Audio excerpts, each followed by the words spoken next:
Hello, friends. Today there's a new story waiting for you on the channel. Make yourself comfortable, and don't forget to subscribe so you won't miss the next stories. I took a job as a nanny in a billionaire's house. I didn't expect how it would end.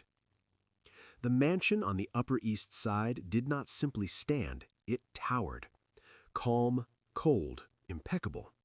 The white stone shimmered in the autumn sunlight as if it were polished daily with the dust of other people's destinies. The enormous windows reflected the sky, and in that reflection the house seemed almost divine, untouchable, unreachable, flawless. She stopped at the gates and suddenly realized she was breathing too fast. The folder in her hands trembled, not from the cold, from tension. Her fingers turned pale, her nails pressing into her skin. "Calm down," she whispered to herself. 6 years ago, she had stood in front of a building that changed her life. Back then, it had been a bank. Glass doors, indifferent faces, signatures on paper. Her father walked out of that place a different man. He didn't cry, he didn't shout. He simply stopped looking people in the eyes. A year later, he stopped laughing. 2 years later, he stopped dreaming. 3 years later, he became a shadow in his own home. And all of it because of a deal, because of a decision, because of a signature. Dominic Hales' signature. She lifted her gaze to the mansion's facade. Today I walk in there not as a victim, but her heart betrayed her, tightening painfully in her chest. Inside, the air smelled of expensive wood and silence. This silence here was special, not empty, but controlled, as if every sound had to be approved before it was allowed to exist. The house manager, a stern woman in her 50s, studied her carefully, almost scanning her. "You understand that everything is different here?" the woman asked, her voice even and cold. "Different how?" "Mistakes are not tolerated." She held the woman's gaze. "Neither are they by me." A quiet duel of eyes. "In this house, loyalty and confidentiality are essential. Whatever happens here stays here." She suppressed a bitter smile. "If only you knew why I came." "Of course." Her voice sounded calm, too calm. But inside, a familiar wave began to rise, the same one that surfaced whenever she heard the name Hale. Her anger did not scream. It lived deep within her, quiet, persistent, warm. She heard him before she saw him. Even footsteps, unhurried, confident. He entered the hall, and the space seemed to tighten slightly around him. Dominic Hale was taller than in photographs, broader in the shoulders, more restrained, harder. The dark suit emphasized the straight line of his back. His movements were measured, economical. He didn't smile. He didn't try to appear welcoming. His gaze settled on her. It did not slide over her. It did not linger on her lips or her figure. He looked directly into her eyes. And that was worse. Because there was no flicker of recognition in that gaze. He didn't know who she was. He didn't know he had destroyed her family. He didn't know the woman standing in front of him was the daughter of the man he had once restructured. "You have excellent references," he said. His voice was low, even, almost velvety, but cold. "Thank you." She forced herself to hold his gaze, not to look down, not to betray the tremor inside her. "Why do you want to work in my home?" There it was, the moment she had prepared for. Tell the truth. Say, "Because I came to take back what you stole." But she inhaled slowly. "I need stability." The lie came out clean. He nodded. For a fraction of a second, his expression softened. "Since my wife passed away, my daughter has become withdrawn. She barely speaks to new people." His wife's death. The words struck her unexpectedly. He had lost something too, and she hated realizing that. Don't be human. Don't be vulnerable. Don't have pain. Her plan did not need nuance. "Dad, is that her?" She turned. A little girl stood at the top of the staircase, 6 years old, too fragile for a house this large. Soft blonde hair fell in gentle waves over her shoulders. Her eyes were enormous, searching, cautious, as if asking the world whether it was safe. Dominic changed instantly. His shoulders relaxed slightly. His voice softened. "Yes, Clara, this is your new nanny." She noticed the shift. A man who could destroy companies with a single decision now looked at his child as if she were the only anchor keeping him upright. Clara descended the stairs slowly, each step careful. She stopped in front of her. The girl studied her for a long moment, not afraid, just cautious. Then, unexpectedly, she reached out her hand. A small palm slipped into hers, warm, alive, trusting. Something inside her tightened painfully. This had not been part of the plan. She had come to destroy his world, and his world was now holding her hand. "Will you stay?" Clara asked softly. Her voice was barely more than a whisper. She looked at Dominic. He was watching, not pressuring, not pleading, but there was hope in his eyes, pure, unshielded. She suddenly understood. If she hurt him, that hope would disappear first. "Yes," she said, without breaking eye contact with the child. "I'll stay." And something in her chest grew heavier. Later, in her new room, she closed the door and leaned against it. Her heart was beating too loudly. She had come here with cold calculation: enter, learn, find, strike. But she had not accounted for one thing. He was not the monster from newspaper headlines.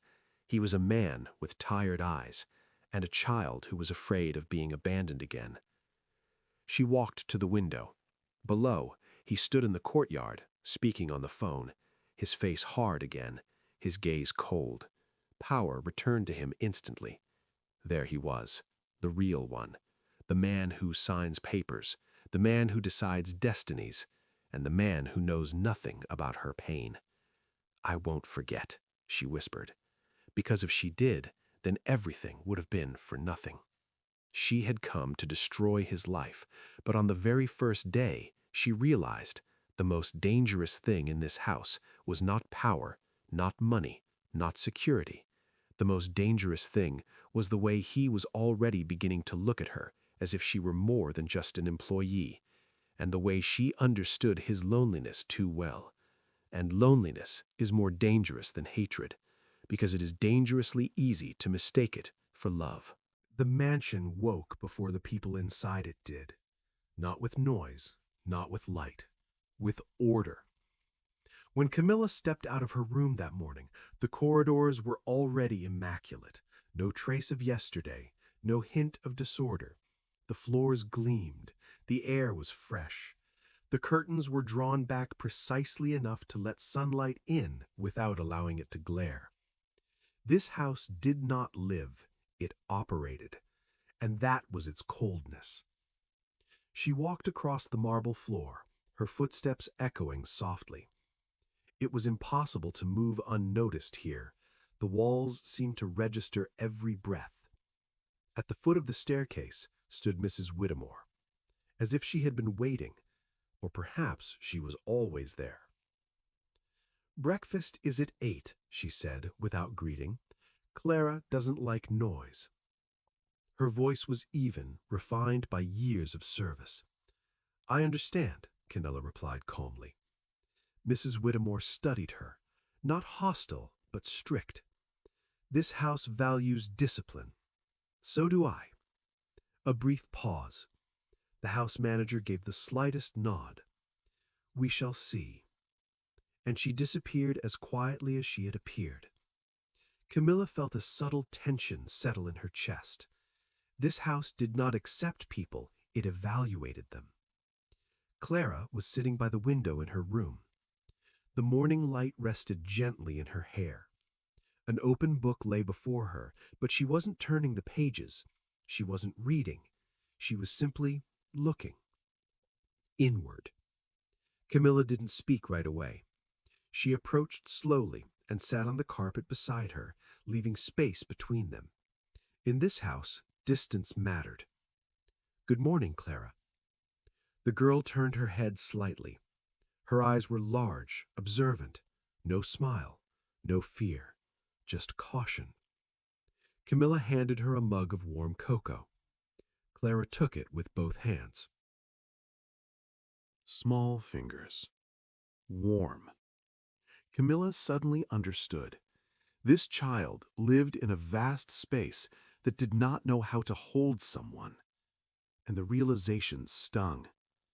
You are not here for this, she reminded herself. Don't forget why you came.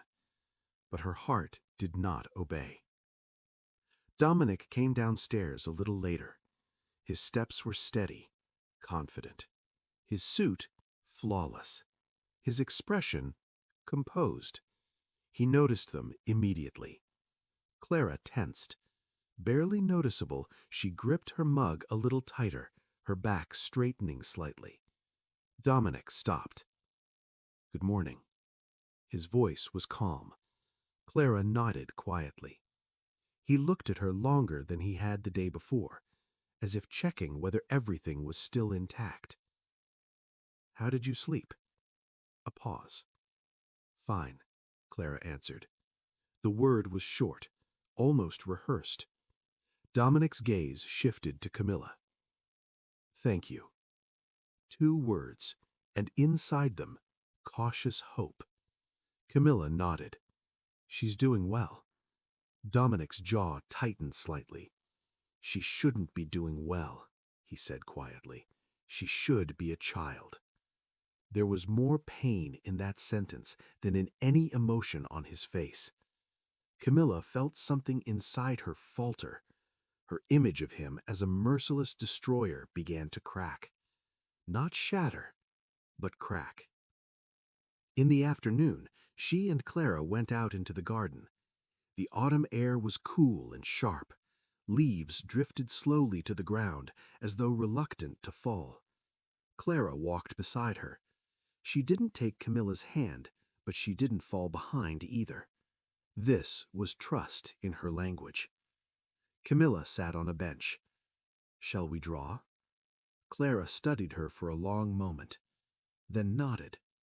They drew the house, the towers, the windows, the garden, and a small girl standing in front of it.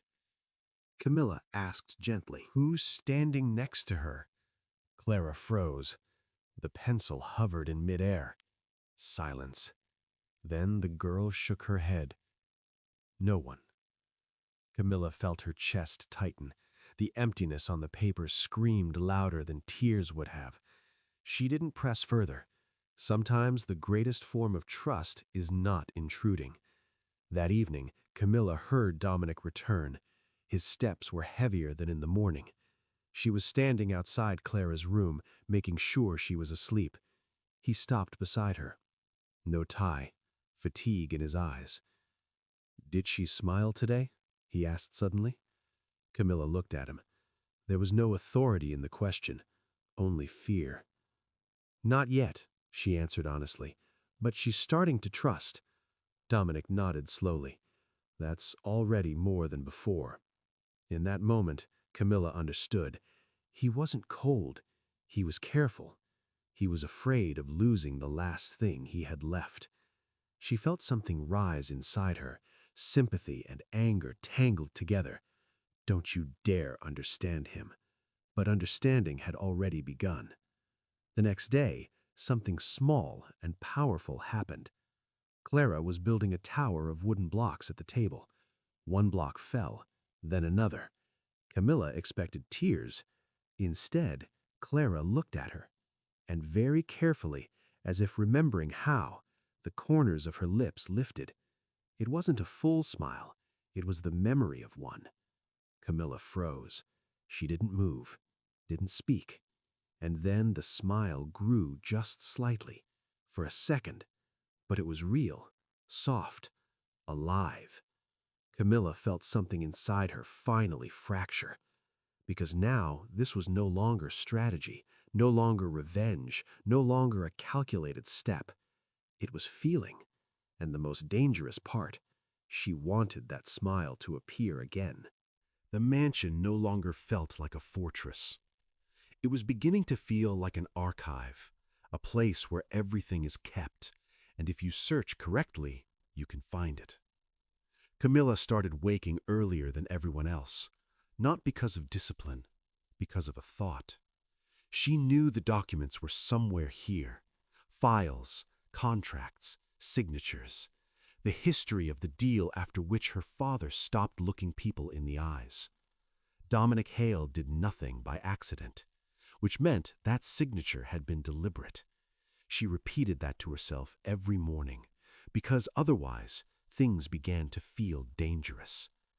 Dominic's office smelled of leather and paper. No one entered without permission. But Mrs. Whittemore had once told her, "If Mr. Hale asks for Clara's schedule report, you may leave it on his desk." It was a formal authorization. Camilla entered the office with a folder in her hands. Her heart was beating fast, not from fear of being caught, from fear of seeing. The room was impeccable. Desk, shelves, perfectly aligned folders, not a single unnecessary detail. She left the report and lingered. One step, another. Her eyes moved along the spines of the folders.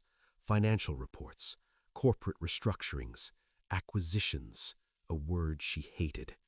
Restructuring. That was the name of the deal that destroyed her father's company. Her fingers touched one of the folders. She opened it, quickly, almost instinctively. Pages filled with numbers, tables, legal language, and a signature. Dominic Hale. The same confident stroke, the same cold precision. She felt anger rise again inside her. There it was. Proof. He knew everything. He signed everything. He decided everything. Footsteps in the hallway. Camilla snapped the folder shut. Her heart slammed against her ribs.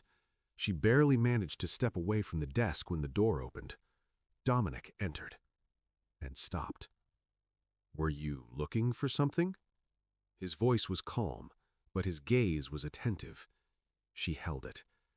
"I was leaving the report." A pause. He approached the desk, slowly ran his hand over the folder, then suddenly asked, "Did you read it?" Not an accusation, a direct question. Camilla understood that a lie would be visible now. Yes. He looked at her longer than usual, and to her surprise, he did not get angry. "And what did you see?" She hadn't expected that. "People you laid off," she said quietly. "Companies you shut down." He nodded. "And did you see the reasons?" She fell silent. He opened the folder. These companies were drowning in debt. Their owners signed agreements they couldn't fulfill. I offered buyouts. It saved part of the workforce. His voice was even. No excuses, just facts. "And the ones it didn't save?" she asked. He looked at her, and for the first time there was no coldness in his eyes. Sometimes a decision is choosing the lesser evil. The words sounded different from what she had imagined. Not a defense, a confession. Later, she found an old newspaper article in an online archive. Her father's company. A photograph. The headline, "Hale Industries acquires failing firm to prevent bankruptcy." Not destroys, not ruins, prevents bankruptcy. She kept reading, and with each paragraph, something inside her began to shift. Her father had refused additional financing. He had rejected investor conditions. He had signed a high-risk contract without insurance.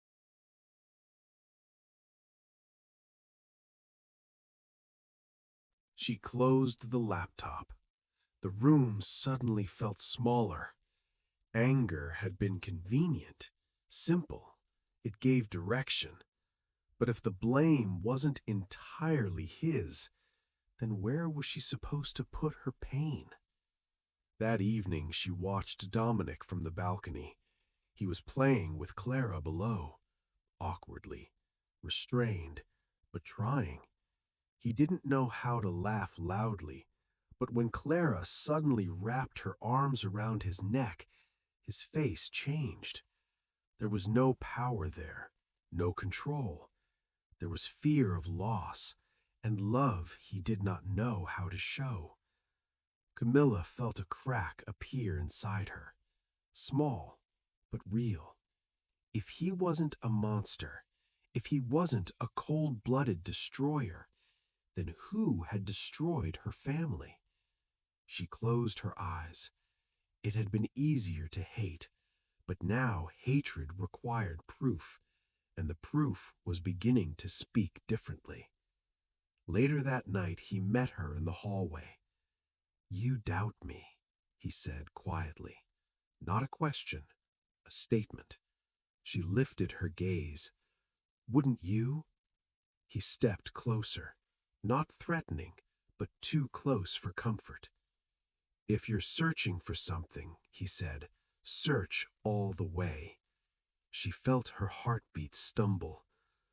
"Aren't you afraid I'll find something against you?" He allowed himself the faintest hint of a smile. "I'm only afraid of one thing." A pause. That Clara will stop smiling again. The words knocked the ground from beneath her plan, because they sounded sincere. She looked at him, and for the first time allowed a thought more dangerous than love. Hatred no longer saved her. She used to wake up wearing it like armor, with one clear thought: he is guilty. It was simple, sharp, without doubt. Now mornings began differently, with silence, and with a question. What if the truth is more complicated? She hated that thought, because if the truth is more complicated, it means she would have to rebuild her entire past, and that is more terrifying than forgiveness. That evening, Clara refused to fall asleep alone. Rain tapped against the windows, steady, persistent. The wind howled between the columns, and the mansion sounded hollow, as if something inside it were missing. Camilla sat beside the bed. Clara held her fingers. "Will you leave?" the girl asked quietly. The question was not about the night. It was about the future. Camilla felt everything inside her tighten. No. The answer came faster than she could think. Clara looked at her as if testing the sincerity. Mom said no, too. Camilla's heart slammed against her ribs. But she didn't leave. She just stopped being here. It was said calmly, almost in an adult voice, and Camilla suddenly understood. This child had survived a kind of silence no one talks about. The door opened. Dominic stood in the doorway. No jacket, sleeves of his shirt rolled up, his face tired. He didn't enter immediately, as if afraid of disturbing something fragile. "May I?" Camilla nodded. He sat on the other side of the bed. Clara turned toward him, and for the first time placed her head on his shoulder on her own. Dominic froze, as if he didn't know how to move, as if he were afraid of doing something wrong. Camilla watched, and there was pain in that watching, because she saw something she did not want to see. He was not cold. He was lost. When Clara finally fell asleep, they were left alone. The nursery was dim. A lamp cast a soft golden light. Dominic carefully tucked his daughter in. Only then did he look at Camilla. "She's calmer," he said quietly. "Because she feels safe." He nodded. "You give her that." There was no business-like acknowledgement in his voice. It was gratitude. Real. She turned away first. "I'm just doing my job." "No." He stepped closer. "It's not just a job." Silence. Too dense. She felt his presence almost physically, his warmth, his breathing. She needed to remember the signature, remember the bank, remember her father who had stopped laughing. She closed her eyes and saw something else. Dominic earlier that evening. The way he was afraid to touch his daughter too firmly. The way he did not know how to be gentle. It did not fit her version of the world, and it was breaking it. "Why are you looking at me like that?" he asked suddenly. She lifted her gaze. "Because I'm trying to understand." "Me? Myself?" He stilled, and for the first time a crack appeared in his expression. "I've been trying to understand myself for the past 2 years." She knew what he meant. His wife. Her death. "Do you think I'm doing everything right?" he asked quietly. The question wasn't directed at a nanny. It was directed at a woman, and there was vulnerability in it. She felt betrayal rising inside her because she wanted to answer honestly. "You're doing everything you can," she said. He exhaled. And then, unexpectedly, "Sometimes I think if I had spent more time at home, she would still be alive." She looked at him sharply. "That's not true. You don't know that." For the first time, pain entered his voice. Raw, unshielded. She understood then. He carried guilt, and that guilt weighed more than any contract ever could. He stepped closer. Too close. She felt her back touch the wall. Her heart was beating too loudly. "I'm starting to trust you, Camilla. Not Miss, not you, just her name. And that was more dangerous than any touch." "You shouldn't," she whispered. "Why?" "Because I came here to destroy you. Because you might not be the one I should hate. Because if you aren't entirely guilty, then the world is more complicated than I allowed it to be." But she said something else. "Because you don't know me." He looked straight into her eyes. "Then tell me." Silence. Her plan was cracking apart. If she told him, everything would end. If she didn't, she would live inside the lie. And in that moment, she was not afraid of exposure. She was afraid of feeling. The next day, Clara drew a new picture. The house, the garden, 3 figures. This time, their hands were joined. Camilla stared at the drawing for a long time and realized the child had already made her choice. Now it was her turn to decide. The mansion continued to live by its own rules, quiet, immaculate, as if nothing human had the right to leave a trace inside it. But Camilla already knew the most dangerous thing in this house was not the cameras, not the security. The most dangerous thing was the documents. Because documents do not scream. They simply lie there and wait until you touch the truth and can no longer wash it off. It began with something small, with a single phrase Dominic had said almost casually, "If you're looking for something, look all the way." The words lodged under Camilla's skin. She should have been cautious. She should have stepped back. But instead, another part of her came alive, the part that had survived bankruptcy, her mother's funeral, her father's collapse, the part that never stops halfway. At dawn, she sat on the edge of her bed, staring at her phone screen. A few clicks were enough to take her back to that year. The year when the name Hale Industries first sounded in their home, not as a brand, but as a sentence. She opened old publications, archives, legal records, digitized contracts, and slowly the puzzle began to assemble differently. Not the way she had lived it for 6 years, not the way that had been convenient. Dominic Hale. His signature was indeed on the documents, sharp, confident, cold. But the date was a blow. The year the deal went through, he was not yet CEO. He did not truly run the company. He was a face, an heir, a picture for investors. And the deeper Camilla went into the details, the clearer something else became.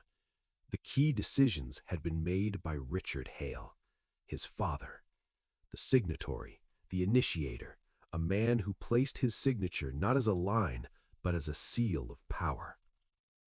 Camilla felt a strange, unpleasant emptiness rising inside her. If it wasn't Dominic, if Dominic was not the one she was meant to hate, then who had she been destroying all this time? And what do you do with pain when it no longer has a simple address? She closed the laptop. The silence in the room was too loud. Her plan had been built on one thing. He is guilty. Because if he is guilty, everything is justified. Every step, every lie, every look she had forced herself to endure. But now he was collapsing into they, and that was harder and far more frightening. That day, Dominic was barely home. He left early for the corporation, left a short message from Mrs. Whitmore, and disappeared into the world of numbers, stocks, and negotiations. Camilla spent the day with Clara. The girl was strangely quiet. She stared out the window, tugged at the edge of her blanket. "Are you sad?" Camilla asked gently. Clara shrugged. "Dad will be late again." There was no accusation in her voice, just a fact. But that simple fact tightened Camilla's throat, because suddenly she saw the picture differently. Dominic was not a monster, not a destroyer for pleasure. He was simply a man who had always been at work, because that was how he had been raised, because that is how empires are built, because otherwise you are not a Hale. That evening, as Camilla was putting Clara to bed, the nursery door opened.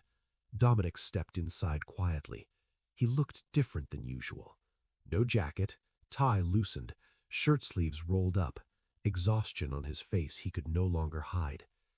Clara lifted her head. "Daddy?" And once again she saw it. Beside his daughter, he became someone else. He bent down and kissed Clara's forehead carefully, as if afraid his tenderness might break her. "Hi, sweetheart." Clara looked at him for a long time. "Will you stay?" Dominic froze. A second of silence. "I'll try," he said. And that sentence struck Camilla harder than any confession, because she heard the most important thing. He does not promise what he cannot guarantee. He is honest even in weakness. It was human, and it was dangerous. When Clara fell asleep, Dominic lingered in the hallway. Camilla closed the nursery door, turned, and almost collided with him. Too close.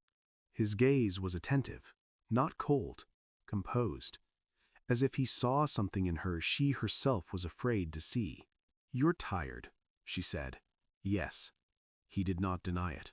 "You've started looking at me differently." Heat rushed to her face. Don't justify yourself. I just notice." He stepped closer. "Do you think I'm guilty?" It was not a game. It was the moment when a lie becomes a crime. She met his eyes. "I think your name destroyed my family." A shadow crossed his face. "I've heard those words before, and you know what they mean." "I do, but you don't know the whole story." "Then tell me." "My father made that deal," he said calmly. "I was the public face. They told me it was necessary.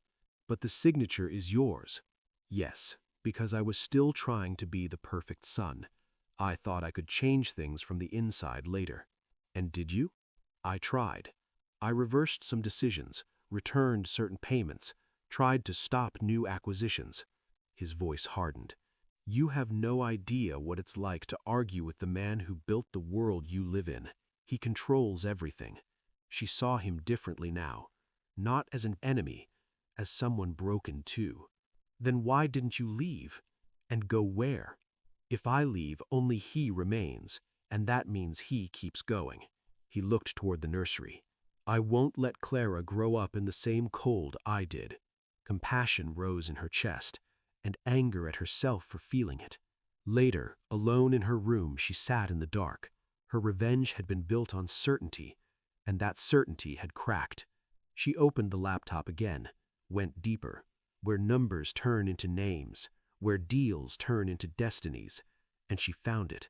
The year her father signed the final contract, their company had already been pushed toward collapse, not because he was weak, but because someone had guided him there, carefully, professionally, and that someone was a Hale, but not Dominic, Richard. Her hands shook. Dominic was the man who says, "I'll try." Richard Hale was power, cold, unmovable, like the stone of the mansion. A knock came at the door, soft, businesslike. Mrs. Whittemore stood there, calm, too calm. "In this house, we value confidentiality." The words were polite, the meaning was sharp. "Some things are better not searched for, especially if you wish to remain here." The door closed, and the silence felt controlled again. She came here for revenge, but revenge had changed its address. Dominic trusted her. Clara held her hand, and someone in this house already knew she was searching. The truth could destroy more than the Hale name. It could destroy her. She opened the laptop again, went deeper, where numbers turn into names, where deals turn into destinies, and she found it. The year her father signed the final contract, their company had already been pushed toward collapse, not because he was weak, but because someone had guided him there, carefully, professionally, and that someone was a Hale, but not Dominic, Richard. Her hands shook. She opened the laptop again and saw that access to the archives she had read that morning was gone, as if someone had pressed a button. She was no longer alone in this game. Morning in the mansion looked flawless. Light glided softly across the marble steps. The coffee smelled perfect. The newspapers lay neatly folded on the side table. Nothing had changed, except one thing. Camilla knew she was being watched, not openly, not crudely, but now every step she took seemed to echo. She went down to the kitchen earlier than usual. Mrs. Whitmore was already standing by the window, as always, calm, her posture perfectly straight. "Good morning, Miss Morgan," she said without a trace of emotion. "Good morning." Camilla felt tension rising inside her. "Mr. Hale asked me to inform you that he has an important board meeting today." The tone was even, too even. "I understand." Mrs. Whitmore held her gaze a fraction longer than necessary. "And one more thing. The security system in the house has been reinforced. It is a standard procedure." Standard. The word sounded like a warning. Camilla nodded, but inside she already understood this was not standard. This was a reaction. Dominic left earlier than usual. He did not eat breakfast. He only glanced briefly at Camilla, a look filled with too much left unsaid, as if he wanted to speak and changed his mind. When the door closed, the mansion grew unusually quiet, like before a storm. In the middle of the day, her phone vibrated, an unknown number. Camilla hesitated. "Hello?" The voice was low, calm, male.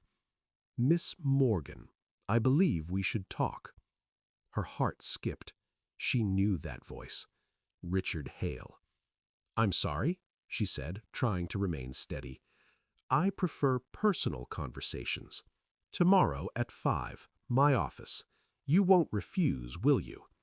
It was not a question. It was a statement. "What is this about?" A pause. Short. Cold. "Motives," he replied. The line went dead. Camilla stood in the nursery, phone in her hand, feeling the air grow heavier. He knows. He knows who she is, or almost knows. That evening, Dominic left earlier than usual. His face was tense, his jaw tight. "Did you see your father?" Camilla asked carefully once Clara was asleep. He looked at her intently. "Why do you ask?" She didn't look away. Because he called me. The silence thickened. Dominic ran a hand slowly through his hair. What did he say? He scheduled a meeting. Dominic froze, and for the first time, Camilla saw something in his eyes that was not control. Fear. You don't have to go, he said sharply. I do, she answered quietly. He stepped closer. You don't understand who you're dealing with. I already do. And it was true. She understood now that Dominic was not the most dangerous man in this family. He watched her for a long moment, as if struggling with something inside himself. If he senses a threat, Dominic said slowly, he destroys it. Is that a warning? It's a fact. Stubbornness rose inside her. Then why are you still standing? The question escaped before she could stop it.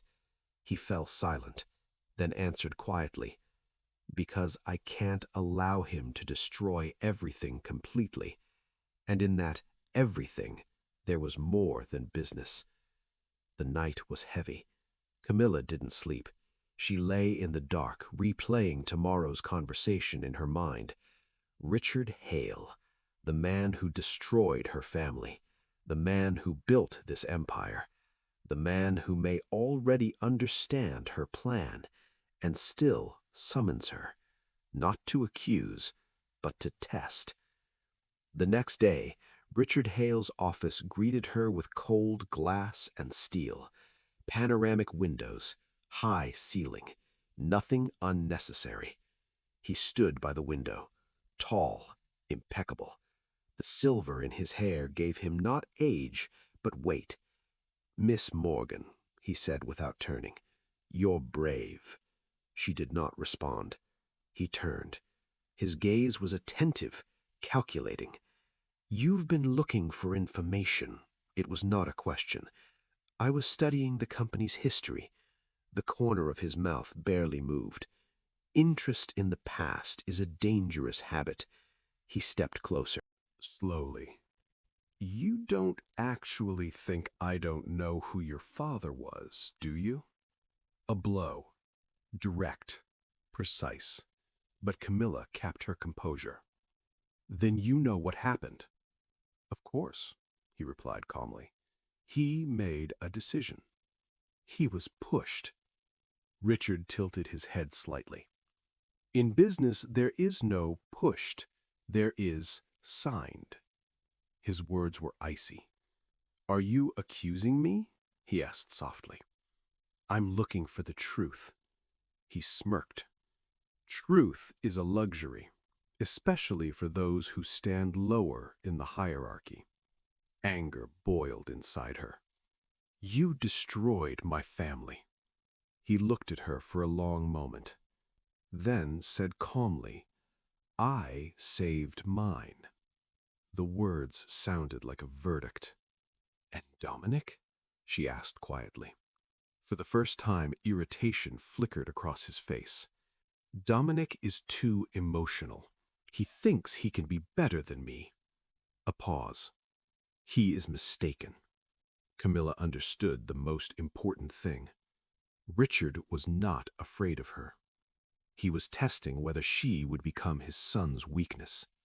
You will remain in that house, he finally said. Is that an order? It's an observation. He walked toward his desk. But if you attempt to interfere in matters that do not concern you, the consequences will not only be yours. Clara. The name was never spoken, but Camilla heard it. When she left the building, the air felt different. Colder. Sharper. For the first time, she truly understood the scale of the game. This was not a story of revenge. This was war. And Dominic stood in the middle, between his father and her. That evening she returned to the mansion. Dominic was waiting. He did not ask questions. He simply looked at her. Did he threaten you? He asked quietly. No. A pause. He warned me. Dominic closed his eyes for a second. I'm sorry. The words were not formal. They were real. And in that moment, Camilla felt the most frightening realization of all. She no longer wanted Dominic to suffer, but that could become his weakness. Chapter hook. Late that night, Camilla received an email. No signature. No sender's name. Just one file. Inside, a copy of an internal report, signed by Richard Hale, and at the bottom a note, approved by Dominic Hale. The date, 1 week before her father's bankruptcy. And now the truth was no longer unambiguous. Camilla didn't sleep. The letter lay on the table. The open file glowed in the darkness of the room.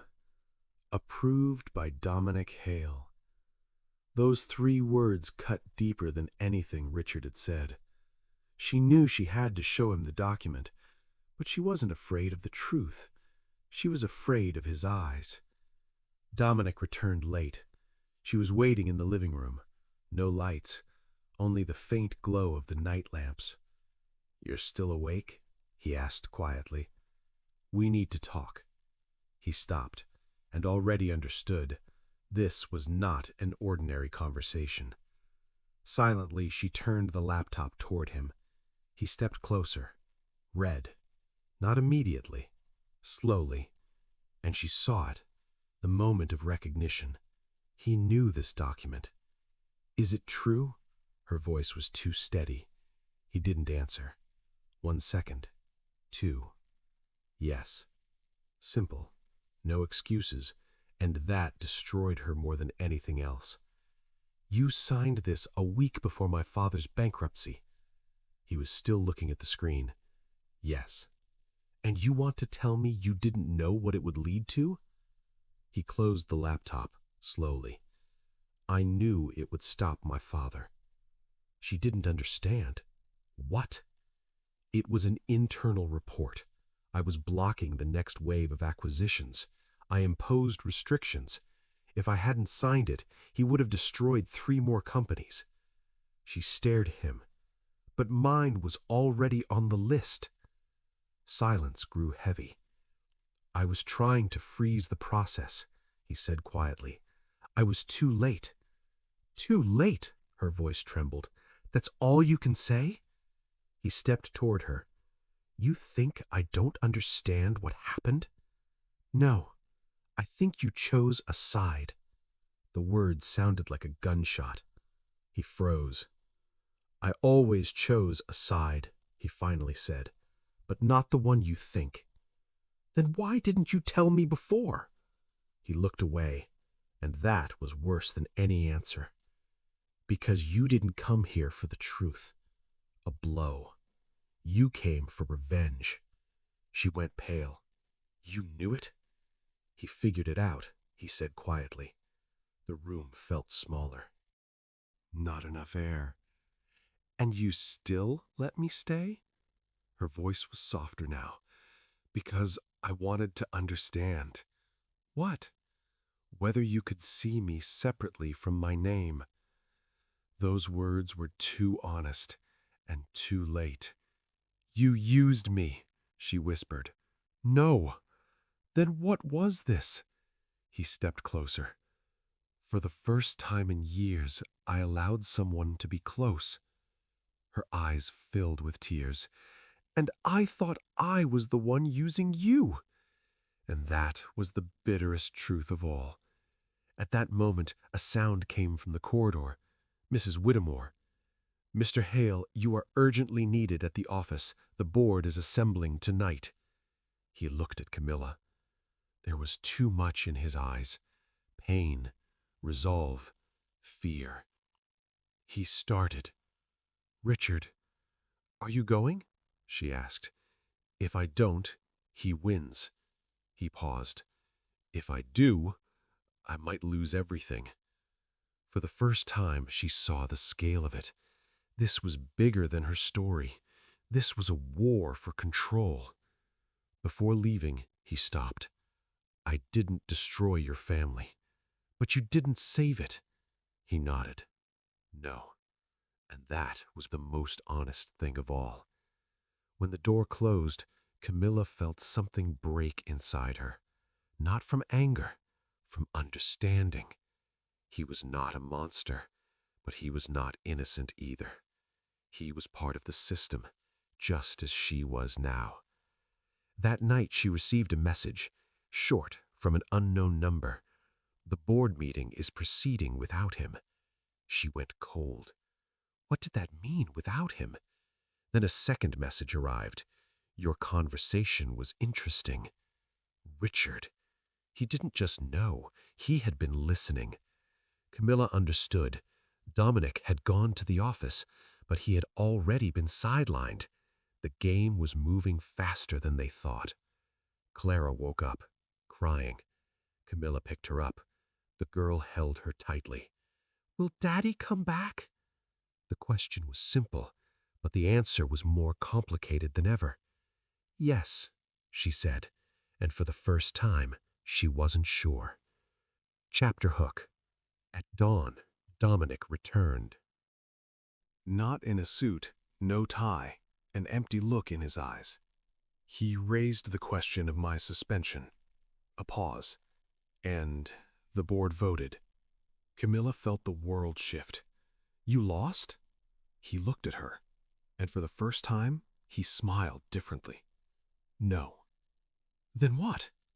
He handed her his phone. On the screen, a news headline.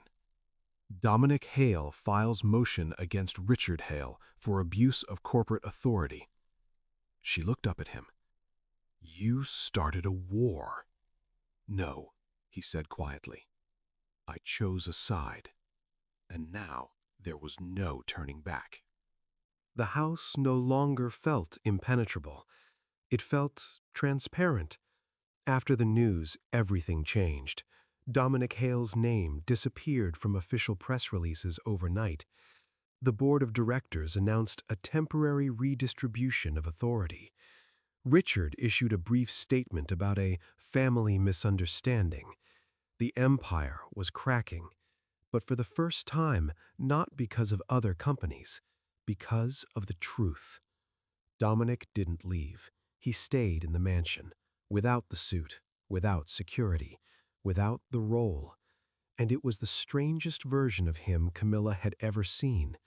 He sat in the kitchen in the morning with a cup of coffee, staring out the window. Just a man, not an heir, not a CEO, just a man who had gone against his own father. Did you lose everything? She asked quietly. He gave a faint smile. No. Then what did you lose? He looked at her. Fear. The word came calmly, but it carried more strength than any decision he had made before. The investigation lasted for weeks. Internal documents began to surface. Signatures, directives, pressure schemes against smaller companies. Richard had always acted legally, but the line between legality and manipulation proved thin, too thin, and the world saw it. One evening, Camilla received a letter, this time official, archived materials regarding her father's deal. Attached was a personal note, written by her father, 3 days before the bankruptcy. Her hands trembled as she read. I know I'm taking a risk, but if I don't sign, we lose everything now. If I sign, maybe I buy us time. He hadn't known how deeply he was already being cornered, but he made the choice himself. And that truth was the hardest of all, because now there was no one left to hate. Camilla was sitting on the floor when Dominic walked in. She looked up at him. There was no war in her eyes anymore, only exhaustion. I read my father's letter. He didn't move closer. He gave her space. He wasn't weak, she said. I know. And you weren't the main one to blame. He didn't answer, and that silence confirmed everything. Why didn't you tell me sooner? She asked. Because you had to come to it yourself. He stepped closer. If I had defended myself from the beginning, you would never have believed me. She gave a bitter half-smile. "And now?" He met her eyes. "Now you see me." And she did. Not the surname, not the empire, not the heir. The man. At that moment, laughter echoed from the living room. Clara! Bright, pure, without politics, without power. Camilla stood. Clara ran toward them, and for the first time there was no fear of losing in her movement. She stopped between them, took Dominic's hand, then Camilla's, and linked their fingers together. Accidentally, but perfectly.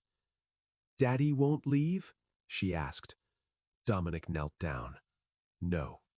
"Never?" He looked at Camilla. "Not as a guest, not as a nanny, as a decision." "Only if Mom allows it," he said softly. Camilla froze. The word was unexpected, but not wrong. Clara smiled. "Then don't go." Later, after Clara fell asleep, Dominic and Camilla stepped onto the terrace. The night was calm. No threats, no calls. "You understand," he said quietly. "If I lose, we'll lose the mansion, the status, all of this." She looked at the marble columns, the perfect lines of the facade, and suddenly understood this had never been what she came here for. "Then we'll start over," she answered. "Where?" She smiled. "Somewhere we don't have to choose sides." He moved closer, not abruptly, not demanding. "Are you ready?" She looked into his eyes, and for the first time there was no calculation in hers. "I'm tired of fighting." A pause. "I choose you." He closed his eyes for a second, as if allowing himself to believe it. A few months later, Richard Hale officially stepped down from the board, formally for health reasons, in reality because of public pressure and internal evidence.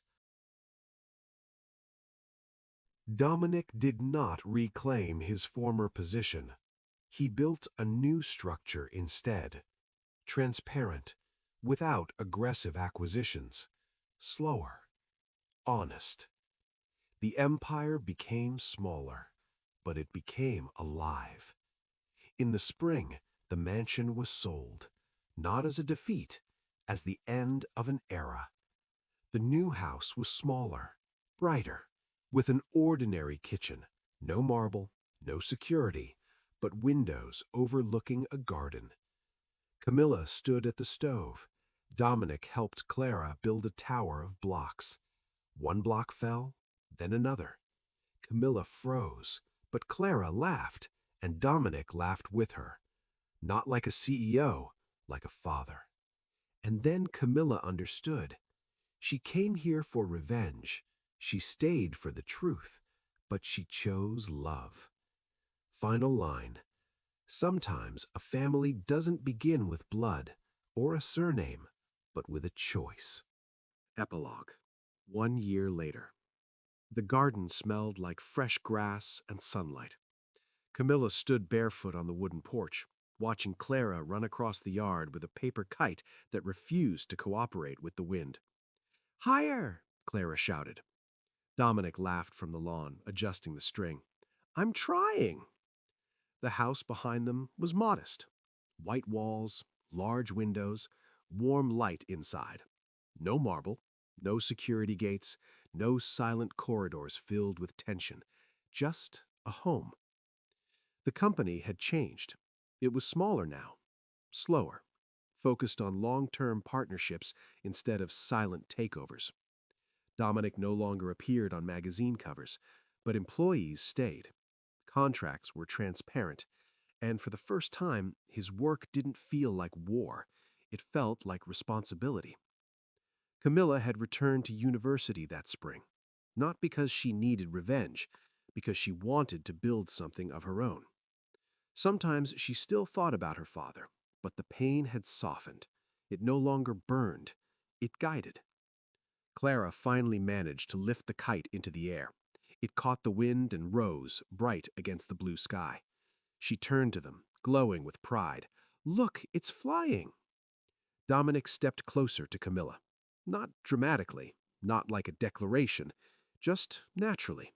His hand found hers, easy, familiar, certain. "Are you happy?" he asked quietly. She looked at the sky, at Clara, at the man beside her. "Yes," she answered, and this time there was no doubt in her voice. Inside the house, on the hallway wall, 3 photographs hung side by side. One of Clara laughing, one of Camilla and Dominic planting a tree in the yard, and one taken on a quiet autumn evening, the 3 of them sitting on the porch steps, shoulders touching. No headlines, no board meetings, no empire. Just a family.